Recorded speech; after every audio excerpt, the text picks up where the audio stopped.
City channel के दर्शकों सेवा में मैं सतीश अग्रवाल एक बार फिर उपस्थित हूँ अपनी लोकप्रिय स्वास्थ्य विषयक धारावाहिक हेल्थ केयर के साथ।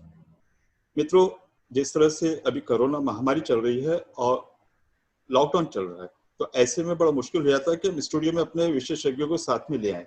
लेकिन चैनल के प्रबंध संपादक डॉक्टर चंदू भाई सूर्यवंशी जी ने ऐसी व्यवस्था की कि हम स्टूडियो में होकर दूर बैठे हमारे विशेषज्ञ से बात कर सकते हैं, उनसे मार्गदर्शन हासिल कर सकते हैं। इस श्रृंखला के माध्यम से हम स्वास्थ्य के विभिन्न पहलुओं पर चर्चा करते हैं, लेकिन समसामयिक जो विषय होते हैं उस पर भी चर्चा कर विशेषज्ञों का मार्गदर्शन हासिल करते हैं। और इन विशेष दिनों में एक दिन आता है plastic surgery day, plastic surgery दिवस। और इस विषय पर मार्गदर्शन हेतु जिन विशेषज्ञों को हमने आमंत्रित किया, पहले मैं आपसे उनका परिचय करा दूं।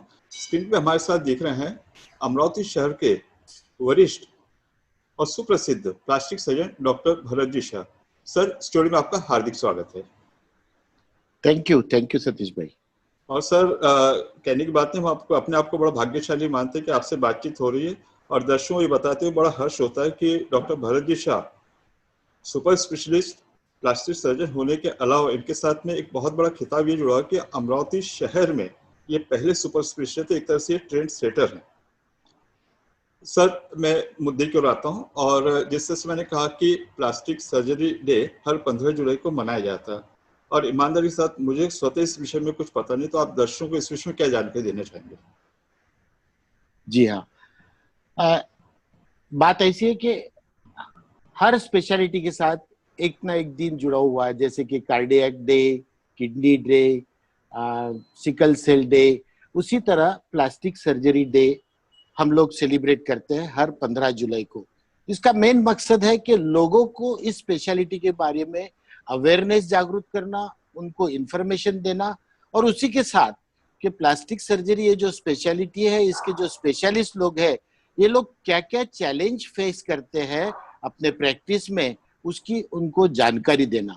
और इसी के अनुरूप हम लोग हर वर्ष 15 जुलाई को नेशनल प्लास्टिक सर्जरी डे का आयोजन करते हैं।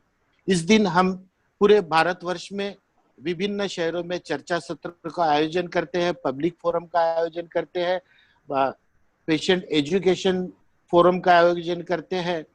बेसिकली प्लास्टिक सर्जरी, सतीश भाई आपको जानकर खुशी होगी कि प्लास्टिक सर्जरी ये साइंस का जो जन्म है ये भारतवर्ष में हुआ है। और महर्षि सुश्रुत, जिन्होंने 600 ईयर्स बिफोर क्राइस्ट यह सर्जरी इजाज की थी, इसका सुश्रुत संहिता में उल्लेख भी है। और सबसे पहले उन्होंने प्लास्टिक सर्जरी में राइनोप्लास्टी यानी नाक का रिकंस्ट्रक्शन ये सर्जरी की, और उसके सारे डिटेल डाटा रिकॉर्ड सब कुछ सुश्रुत संहिता में मेंशन्ड है। भारतवर्ष में नागपुर का गवर्नमेंट मेडिकल कॉलेज यह पहला सेंटर है कि जहां प्लास्टिक सर्जरी की सुविधा शुरू हुई। वर्ल्ड वॉर 2 में सर हैरोल्ड गिलीज ये इस नागपुर में आकर के साउथ ईस्ट एशिया के सारे सर्जन्स लोगों को प्लास्टिक सर्जरी का ट्रेनिंग देते थे। उस वक्त जो वर्ल्ड वॉर 2 में जितने भी घायल सैनिक होते थे, majorly injured, very badly injured, इन सबको रिकंस्ट्रक्टिव सर्जरी के लिए नागपुर लाया जाता था। यहाँ पे सर्जरीज होती थी और बाकी सर्जन लोगों का ट्रेनिंग भी होता था। तो हमारे लिए बड़ी सौभाग्य की बात है विदर्भ वासियों के लिए कि नागपुर ये सेंटर इंडिया का सबसे पहला सेंटर है जहां प्लास्टिक सर्जरी शुरू हुई और सभी सर्जन्स को यहाँ ट्रेनिंग मिलती थी। और इसीलिए सर हैरोल्ड गिलीज को plastic surgery, modern plastic surgery के फादर के नाम से जानते हैं, और सुश्रुत को फादर ऑफ प्लास्टिक सर्जरी के नाम से जाना जाता है। ऐसा निश्चित तौर से हमारे लिए बड़े हर्ष की और गौरव की बात है। जिस तरह आपने कहा कि एक तो हमारे देश का नाम इससे जुड़ा है, और ऊपर से हमारे विभाग का नाम, विदर्भ और नागपुर का नाम प्लास्टिक सर्जरी से जुड़ा है। निश्चित तौर से हम अपने आप को बड़ा गौरवान्वित महसूस करते हैं। और मेरे जहाँ तक पढ़ने में आया कि हिमाचल प्रदेश कांगड़ा में एक कान की सर्जरी हुआ करती, कान छेदने के बाद में छेद बड़े हो जाते थे, तो कान गढ़िया, और इसी शायद कांगड़ा ये जिले का नाम पड़ा है। ये कहाँ तक सच है सर? जी, ये भी एक है स्टोरी कि वहां पे ये लोग कान में जब छेद करने के बाद में हेवी ऑर्नामेंट्स पहनते थे, जिसकी वजह से उनके कान के छेद काफी बड़े हो जाते थे, लंबे हो जाते थे, और फिर उन लोग को बार बार वो छेद छोटा करना या बंद करने के लिए सर्जरी करनी पड़ती थी, इसीलिए उस एरिया में कानगड़िया एक वर्ड प्रचलित हुआ और जिले का नाम भी कानगड़िया हुआ। जैसे कि सतीश भाई आपको पता होगा कि माइथोलॉजी, इंडियन माइथोलॉजी में भी प्लास्टिक सर्जरी का एक रेफरेंस है, जो भगवान शिव जी ने गणेश जी का सर काट के जब उनके ऊपर में हाथी के बच्चे का, एक एलिफेंट के बच्चे का सर रिप्लांट किया, तो इसके साथ ही हम ये जब समझ सकते हैं कि उस मैथोलॉजी में रिप्लांटेशन सर्जरी एवं माइक्रोवेस्कुलर सर्जरी दोनों का जिक्र आता है। तो हमारी संस्कृति में सबसे प्राचीन अगर सर्जिकल शल्य किया कि कोई पैथी है तो वो प्लास्टिक सर्जरी। सर इससे जुड़ा हुआ प्रश्न आता है और जो एक आम जनता के मन में भी आता है कि प्लास्टिक सर्जरी, सर्जरी शब्द हमारा सुना हुआ है, प्लास्टिक शब्द इसमें जुड़ जाता है तो उस पे निश्चित तौर से कौन सी सर्जरी, कौन से ऑपरेशन होते हैं? एग्जैक्टली हम लोग जो राष्ट्रीय प्लास्टिक सर्जरी दिवस का जो आयोजन करते हैं, बेसिकली पब्लिक में जो मिसकंसेप्ट है प्लास्टिक सर्जरी के, उनको दूर करना, ये भी एक कंसेप्ट है, हमारा मकसद है। और प्लास्टिक सर्जरी में आम लोगों की धारणा है कि इसमें कोई प्लास्टिक का यूज होता होगा, पर वैसा कुछ भी नहीं है। हम लोग पेशेंट के शरीर का मांस निकाल करके ही और रिकंस्ट्रक्शन के लिए उनको यूज करते हैं, दूसरी तरफ से चमड़ी निकाल करके ट्रांसफर करते हैं। एक दूसरा मिसकंसेप्शन ये है लोगों में कि प्लास्टिक सर्जरी यानी कि बस it's like an cosmetic surgery, सिर्फ रिच और वेरी फेमस लोग, ये लोग ही अफोर्ड कर सकते हैं। ऐसा नहीं है। प्लास्टिक सर्जरी में रिकंस्ट्रक्टिव सर्जरी यानी कि अपने शरीर का कोई अंग को पूर्ववत करना। सेकंड है माइक्रोवेस्कुलर सर्जरी, जो ऑपरेटिंग माइक्रोस्कोप द्वारा बारीक बारीक नसों को जोड़ करके नए सिरे से ऑर्गन को ट्रांसप्लांट करना या नए सिरे से उसको जोड़ना। तीसरा आता है like maxillofacial surgery. Maxillofacial surgery यानी कि चेहरे के सारे हड्डियों की विकृतियां, फ्रैक्चर, ये सब दुरुस्त करना, उनको जोड़ना, ये भी प्लास्टिक सर्जन का काम होता है। चौथा होता है कि हैंड सर्जरी। हैंड सर्जरी यानी कि हाथ में, पंजे में, रिस्ट से आगे जो भी कुछ प्रॉब्लम्स आते हैं हैंड के अंदर में, उन सारी चीजों को भी प्लास्टिक सर्जन लोग सॉल्व करते हैं। और फिर अभी अभी जो इजाद हुआ इज एस्थेटिक यानी कि कॉस्मेटिक सर्जरी, जहां जो ज्यादातर लोगों को सभी चीज इसकी जानकारी है कि सुंदर दिखने के लिए, सुंदर बनने के लिए इस सर्जरी का उपयोग किया जा सकता है। सर मेरे जैसे पढ़ने में आया था कि हाल फिलहाल में पंजाब में एक हमारे जो पुलिस ऑफिसर थे, टेररिस्ट ने उनके ऊपर तलवार से हमला किया था और उनका हाथ कट गया था, और बाद में प्लास्टिक सर्जन को उसका श्रेय जाता है कि उन्होंने उस हाथ को उसको जोड़ दिया था। तो थोड़ा संक्षेप में आप बता पाएंगे कि कौन सी सर्जरी के अंतर्गत आता है? एग्जैक्टली सतीश भाई, ये एक वाकया काफी फेमस है। अभी रिसेंटली ये किस्सा हुआ है कि वहां के एक पुलिस ऑफिसर पे किसी टेररिस्ट लोगों ने अटैक करके तलवार से वो पुलिस ऑफिसर का हाथ ही काट दिया था। रिस्ट जॉइंट से उनका हाथ अलग हो गया था। तो प्लास्टिक सर्जरी के अंदर में जो माइक्रोवेस्कुलर सर्जरी है, जो स्पेशलिटी है, which is basically a part of plastic and reconstructive surgery, उसमें हम लोग बारीक बारीक सारी नसों को आपस में जोड़ते हैं और उसका हाथ फिर से इम्प्लांट कर सकते हैं, फिर से जोड़ सकते हैं। यह हादसा पंजाब में हुआ था और वहां से कुछ ही घंटों की दूरी पे चंडीगढ़ था, पीजीआई चंडीगढ़। वहां की डिपार्टमेंट ऑफ प्लास्टिक सर्जरी में जो टीम है, उन्होंने तकरीबन 8 से 10 घंटे की सर्जरी करके वो टूटा हुआ हाथ उस वापस से उसके उस ऑफिसर के हाथ को जोड़ दिया। आज की तारीख में वो हाथ पूरा अच्छा है, टोटली वर्किंग है और सारे के सारे फंक्शंस नियर नॉर्मल आ चुके हैं। ये है बेसिकली माइक्रोवेस्कुलर सर्जरी का आई मीन एक अचीवमेंट। और ना कि इससे केवल हाथ जोड़ा, बल्कि उस ऑफिसर को अपने वापस काम पे लाना, उससे उसका पूरा वर्क एबिलिटी रिस्टोर करना, ये भी इसके पीछे का मकसद है। हम लोग कहते हैं ना कि एक हाथ बचाना यानी एक परिवार को बचाने जैसा है। उस परिवार का मुखिया अगर हाथ टूट जाता है, कुछ कमा नहीं पाता, तो पूरा परिवार भी बर्बाद होने का डर है। So one hand save is like one family save. निश्चित तौर से सर, और इसके लिए पूरी टीम अभिनंदन और बधाई की पात्र है। और आपने जैसा कि न सिर्फ केवल कमाई के लिए बल्कि उस व्यक्ति के आत्मसम्मान के लिए भी, अगर वो उम्र भर के लिए अपाहिज हो जाता था तो शारीरिक, मानसिक और मनोवैज्ञानिक पीड़ा उसको झेलनी पड़ती थी, आपने उससे उसको उबार लिया है। तो फिर से एक बार हमारी तरफ से बधाई। सर एक बहुत थैंक यू, सुनने में थैंक यू, आता है बधाई है साइंस को। सर आप उसको पक्षधर है, आप उसका झंडा लेके आगे चल रहे हैं, और मैं तो कहूँ कि आप तो ट्रेंड सेटर है कम से कम अमरावती वासियों के लिए, और आपके द्वारा ये सब चीजें नई नई चीजें आ रही, तो हम तो आपके लिए बड़े, हम तो एहसानमंद हैं आपके सर। जी, सर एक थैंक यू। दूसरा प्रश्न जो पूछने में आता है आमतौर पे कि जिन व्यक्तियों को मोटापा होता है, पेट जिनका आगे आ जाता है, तो सर्जरी करके उनको वो कम किया जा सकता है, जैसे अदनान सामी ऐसे कोई सेलिब्रिटी के नाम आते हैं, तो ये एग्जैक्टली होती क्या सर्जरी? जी, बेसिकली इसमें इस सर्जरी को जो हम लोग कहते हैं कि लाइपोसक्शन, लाइपोसक्शन ये एक प्रक्रिया ऐसी है कि जिसमें शरीर में जो अननेचुरल फैट डिपॉजिट्स होते हैं, शरीर में जो चर्बी का प्रमाण बढ़ जाता है, जरूर से ज्यादा बढ़ जाता है, जिससे इंसान के लुक में फर्क पड़ता है, उसके पर्सनैलिटी में फर्क पड़ता है। तो उस मरीज की पर्सनैलिटी ओरिजिनल गेन करने के लिए, उसका कॉन्फिडेंस डेवलप करने के लिए ये सर्जरी की जाती है, जिसमें जो ज्यादा की जो चर्बी है ये शरीर से निकाली जाती है। इसके अंदर में हम लोग जिसे लाइपोसक्शन कहते हैं, लाइपोसक्शन के भी प्रकार है। इस लाइपोसक्शन के प्रोसीजर में हम लोग जो अनवांटेड चर्बी होती है वहां पे इंजेक्शंस इनफिल्ट्रेट करते हैं, जिससे कि वो फैट, वो चर्बी गल जाती है, और एकदम छोटा सा बारीक सा कैनुला, पेंसिल के साइज का एक कैनुला डाल करके सारा एक्स्ट्रा फैट हम लोग निकाल लेते हैं। तो पेशेंट के शरीर पे किसी भी प्रकार का सर्जरी का निशान भी नजर नहीं आता, और पेशेंट के शरीर से एक्स्ट्रा चर्बी भी निकल जाती है, और पेशेंट का जो लुक है, उसकी पर्सनैलिटी है, ये ओरिजिनल होती है, पूर्ववत हो जाती है, उसमें कॉन्फिडेंस लेवल भी बढ़ जाती है। तो सर ये कितनी सुरक्षित है, या इसके दुष्परिणाम क्या हो सकते हैं? अब सभी सर्जरी, आप कोई भी सर्जरी ले लो, तो हर किसी सर्जरी के अपने दुष्परिणाम होते ही है। एनेस्थीसिया जो बेहोश करते हैं उसके भी कुछ प्रॉब्लम्स होते हैं, लेकिन अब साइंस ने इतनी तरक्की कर ली है और इन्वेस्टिगेशंस की आई मीन फैसिलिटी इतनी बढ़ गई है कि अब दुष्परिणाम या साइड इफेक्ट होने के चांसेस बहुत कम है। जो भी है एकदम मिनिमम है, तो थोड़े से जैसे टाके का पक जाना या थोड़ा बहुत इन्फेक्शन होना, बाकी उससे ज्यादा ऐसा कुछ भी नहीं है। तो फिर से आप एक व्यक्ति को अगर उसका पूरा व्यक्तित्व निखार देते हैं, तो उसमें कॉन्फिडेंस बढ़ जाता है, आत्मविश्वास बढ़ जाता है, और शायद उसकी प्रोडक्टिविटी और उत्पादकता भी बढ़ जाती है।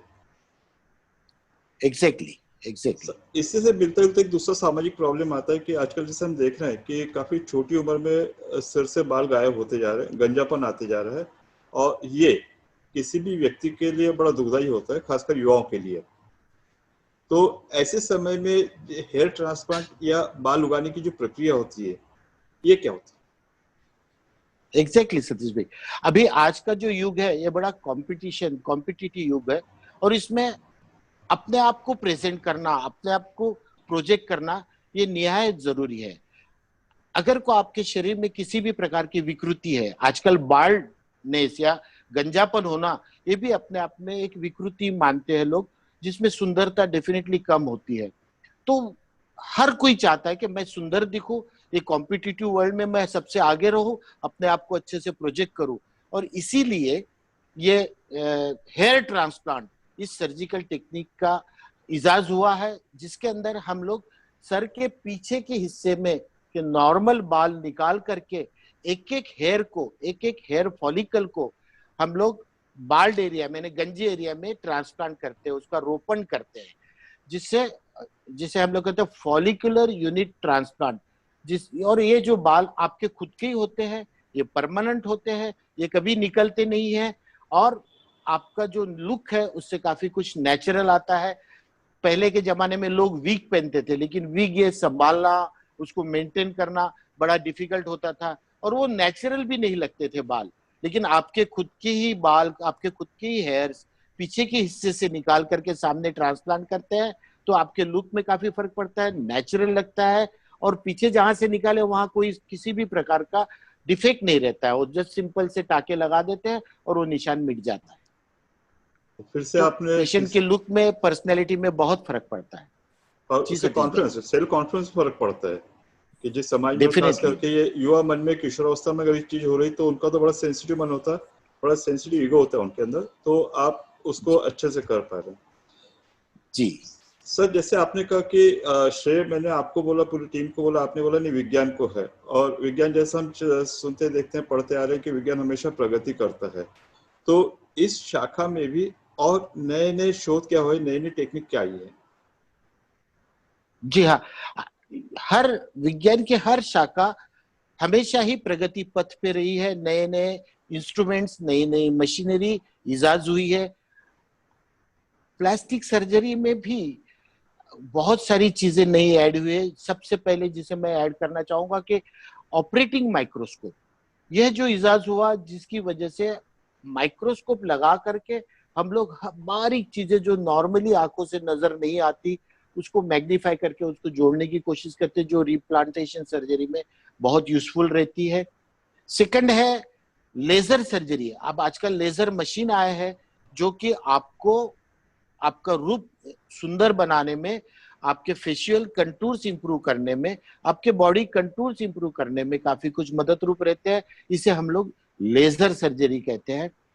फिर और इजाज हुआ है कि मिनिमल इन्वेजिव सर्जरी, यानी कि पहले हम लोग काफी बड़ा चीरा मार करके ऑपरेशंस करते थे। अब आजकल एक छोटा सा इंसिजन दे करके हम लोग उसके अंदर दूरबीन डाल के सारी की सारी चीजें निकाल लेते हैं जो नहीं चाहिए। जैसा फॉर एग्जांपल गायनेकोमस्टिया, ये एक ऐसी कंडीशन है जिसमें युवावस्था में लड़कों में ब्रेस्ट की साइज बढ़ जाती है। दे गो एज गुड एज और even more than female breast. वो दिखने में भी अगली होती है, पेशेंट बड़ा शाय फील करता है। तो पुराने जमाने में हम लोग कैसे ना उसको चीरा मार के नीचे से पूरा ब्रेस्ट टिश्यू निकाल लेते थे, लेकिन नॉर्मल होने के बावजूद भी उसको दो तरफ ऐसे दो निशान लगे रहते थे। वो भी बड़ा एम्बरासिंग था पेशेंट को। तो आजकल ये मिनिमल इन्वेजिव सर्जरी में इंडोस्कोप आ गए हैं, दूरबीन आ गई, जो हम लोग एक छोटा सा एक्सिलाई में एक छोटा सा बारीक छेद करके उसके अंदर से दूरबीन डालते हैं और पूरा का पूरा ब्रेस्ट टिश्यू हम लोग उसमें से सक करके निकाल देते हैं। तो पेशेंट को बाहर से कोई निशान भी नहीं दिखता, कंटूर नॉर्मल हो जाते हैं और पेशेंट की सुंदरता वापस आ जाती है। सो ये ऐसी कई चीजें हैं जो आज के साइंस में प्लास्टिक सर्जरी के ब्रांच में इजाज हुई है, और नेचुरली इसका फायदा मनकाइंड को, यानी मानव जाति को जरूर मिलता है। जैसे कि मैंने शुरुआत में ही कहा था कि प्लास्टिक सर्जरी लोगों में एक कंसेप्ट है सिर्फ अमीर लोग ही इसे अफोर्ड कर सकते हैं, ऐसा नहीं है। बहुत सारी ऐसी चीजें, बहुत सारी ऐसी विकृतियां हैं जो गरीबों, I mean low socio economic status people में पाई जाती है, specially Burns, post Burns, deformities.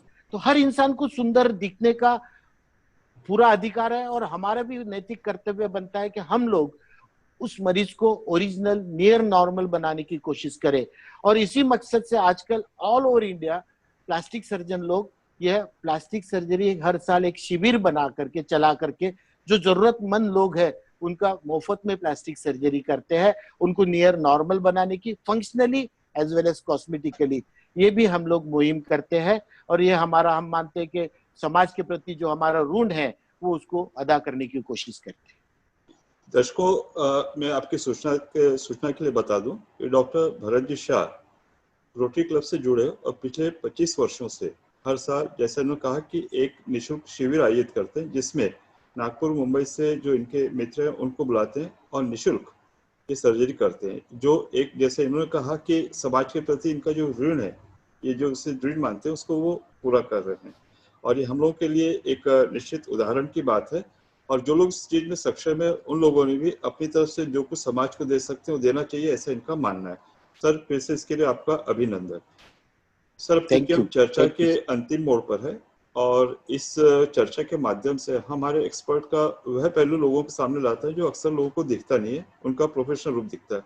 तो अगर आप अनुमति दे तो मैं आपसे एक आपके स्वभाव के वास्ते प्रश्न पूछना चाहूंगा।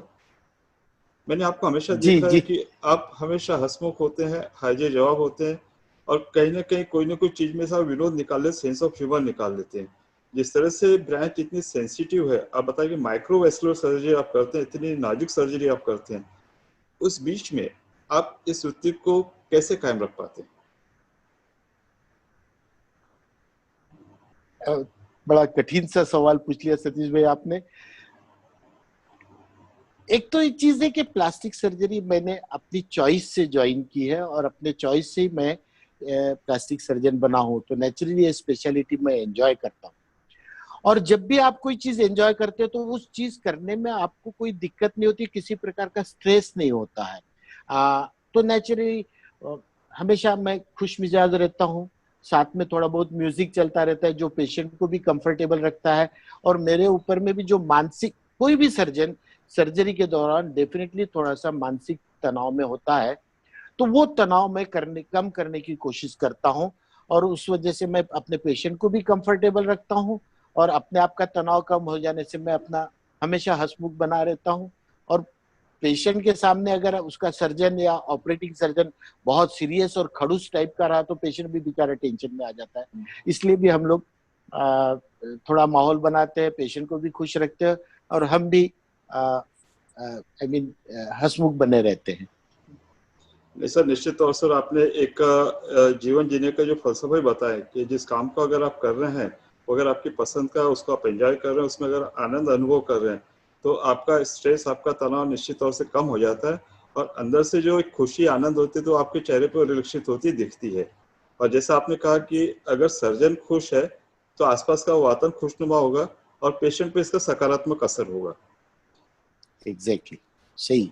Sir exactly. बातें तो बहुत ज्यादा करनी थी, बहुत सारे मुद्दे, बहुत सारे प्रश्न है, क्योंकि समय इसकी अनुमति नहीं देता है। तो अभी आपसे और हमारे दर्शकों से हमको अनुमति लेनी होगी, इस आश्वासन के साथ कि अगले हफ्ते एक नए विषय पर एक नए विशेषज्ञ के साथ आपसे फिर भेंट होगी। और सर इतने रोचक मार्गदर्शन के लिए हम हृदय से आपके आभारी हैं। धन्यवाद, नमस्कार। थैंक यू सतीश भाई।